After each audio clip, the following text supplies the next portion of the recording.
Welcome to my YouTube channel Sushant Reddy. Every week I present my life lessons as an entrepreneur in sales, human psychology and wealth creation. For this episode I refer to the ideas of Nassim Taleb from his books Fooled by Randomness and Black Swan. In the last episode I defined survivorship bias as a judgment error caused when you encounter survivors more often than failures. This makes us overprice the best case scenario and underprice the worst case scenario. We discussed what happens when survivorship bias persists. There is a significant gap between reality and expectation over time, and this gap tends to increase frustration, anger, anxiety, and desperation. Let's continue where we left the last time. Let's say you're a solo entrepreneur looking for a tech co-founder to realize your dreams. You start attending tech meetups to identify like-minded people. You find someone and decide to start a company with this guy. Do you see survivorship bias in this? It's like speed dating. You both share a dream and decided to hook up. Neither one knows how the other guy reacts in adversity, how much pain and uncertainty can he or she endure, and how much integrity does the opposite person have. There is a potentially deadly form of survivorship bias at play here. I'll explain why it is deadly in just a few minutes. Let's look at a second scenario. You started a company, rolled out a product, and made some early sales. You feel the need for a professional sales guy to take selling to the next level. You look to hire a sales head. You get a flood of CVs. Here is a sample CV. This lady helped generate $50,000 in sales for her previous company. Check. She led a team of 20 salespeople. Check. She was nominated as the Salesman of the Year. Check. She has a positive mindset and focuses on team play. Check, check, check, and check. Do you notice survivorship bias in this? Absolutely. In fact, every CV that you will ever see is just a proof that a massive amount of survivorship bias exists around us. For all we know, she had absolutely no role to play in converting the sale, but helped in the process by doing a few presentations to junior folks. Someone on her team would have pitched to the decision maker and got the business. There is no way you can know what her real worth is by reading this paper. Next, let's look at a third scenario. You're looking to hire a Python developer and ask your friend's help to interview this guy. Your friend asks some pointed questions during the interview on how the candidate maintained his code base, what libraries did he refer to, and so on. If a person didn't know what he claims to have done on his CV, there is a very high likelihood he will be caught right there. In scenario 3, notice how there is a lower risk of survivorship bias. This is where we touch upon the important concept of a hard skill versus a soft skill. If I ask you what is the probability that an NFL draft player has below average skill level, you will say that it's close to 0. The fact that his name was even considered in the draft means that he must be an above average player with a high degree of skill. Same is the case if I ask you about someone acting in a Broadway play, or a pilot with 25,000 hours of experience, or a surgeon at a Harvard Medical School. The chance of misjudging a person's ability because of survivorship bias is very low in areas of hard skill. Hard skills are coding, conducting a surgery, cooking, music, flying, and so on. Now let's look at another bunch of professionals. Let's say a fund manager who has demonstrated phenomenal returns in the past 3 years, or a sales guy at a company that has tripled sales in the past 12 months, or a CEO who took a company to an IPO, or a sports coach who turned around a struggling team. Would you have the same level of confidence that these people can repeat the performance in future? Was the performance really due to their abilities or due to some external factor or just a pure random event? Areas where there are soft skills at play are potential breeding grounds for survivorship bias.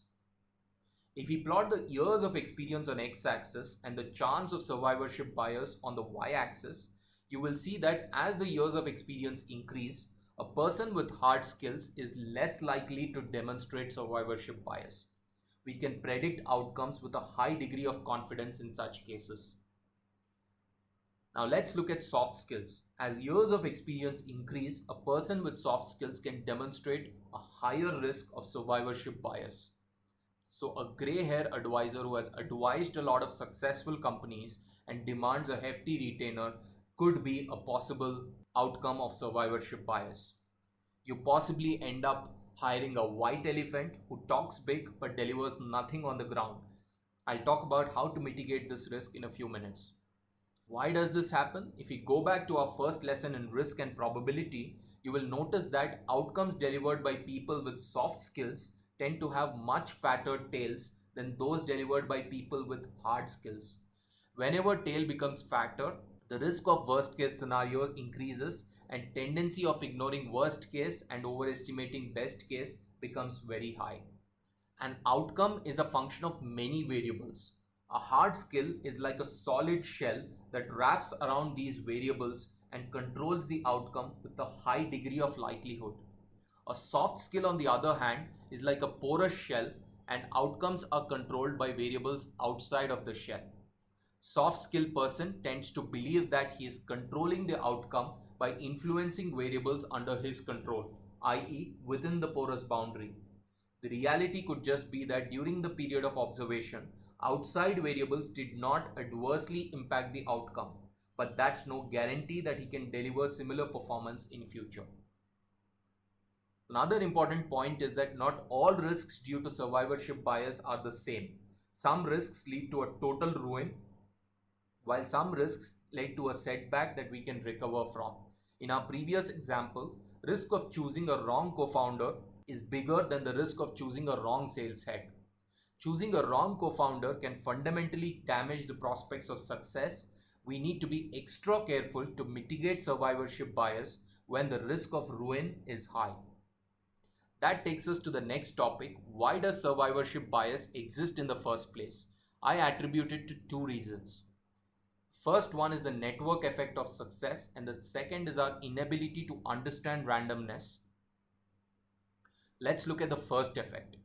Network effect is the ability of humans to propagate ideas to a large number of people. If we plot network effect against success, we will see that at some level of success, network effects suddenly increase many-fold.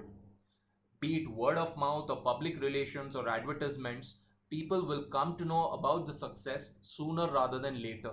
So at this end of the curve, success talks. And at the other end of the curve, there are millions of companies that maintain a low profile and aren't known to people at large. So the key learning here is to build an awareness that if you heard about a product or a service, there is already a built-in survivorship bias at play. The second effect is what I call causality. Humans dislike randomness. We tend to attribute a reason to everything, be it success or failure. Even if the event is completely random, our tendency to create a cause for that event often creates a survivorship bias. For example, if we see a sales track record for a guy with a good education background and work experience, our mind automatically attributes education and experience as the reason for that track record. In reality, there might be other factors at play, such as great marketing team in the background, an early mover advantage for that product, or an established brand with well laid out sales processes. Similarly, if we see an investor with a superb track record who's, let's say, ex-Goldman and who's a Wharton graduate, we immediately attribute his success to the brilliant understanding of markets. The actual reason might well be that the current economic cycle suits his style of investment, which might not be the case in future. The key learning here is that our tendency to look for a cause for success, even if there exists none, could be triggering survivorship bias in a lot of cases. That takes us to the last section on this topic, how to identify survivorship bias and hence how to mitigate it. The biggest antidote of survivorship bias is time. If you observe something long enough, then you will be less prone to judgment errors due to survivorship bias. If you see a bullseye on the dartboard, wait till the player throws more darts at the board. If you see darts scattered across the board, you can safely assume that the bullseye was a random event.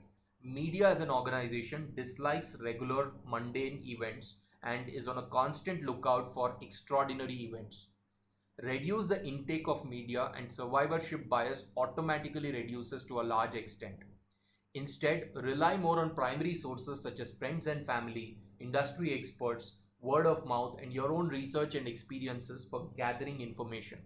Third, always follow the approach a broken clock is also right twice a day, especially when hiring advisors, consultants, salespeople, and others with soft skills. If they're genuinely good, you can possibly change your opinion later, but believing upfront can make you a victim of survivorship bias that could be costly for your business. Last but not the least, always focus on the process and not the outcome, simply because process has lesser randomness than outcome. Whether it is sales, marketing, leadership, investment, base your decisions on the underlying processes rather than the publicly visible outcomes. To summarize, hard skills exhibit lower risk of survivorship bias over time. On the contrary, soft skills, as experience increases, see an increase in the likelihood of survivorship bias. Network effects make success talkative and failure silent.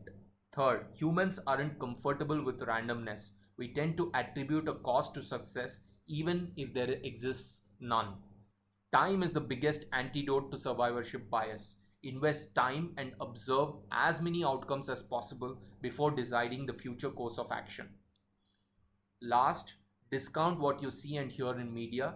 Suspect everyone with soft skills until you see proof otherwise, and focus on process and not on the outcome.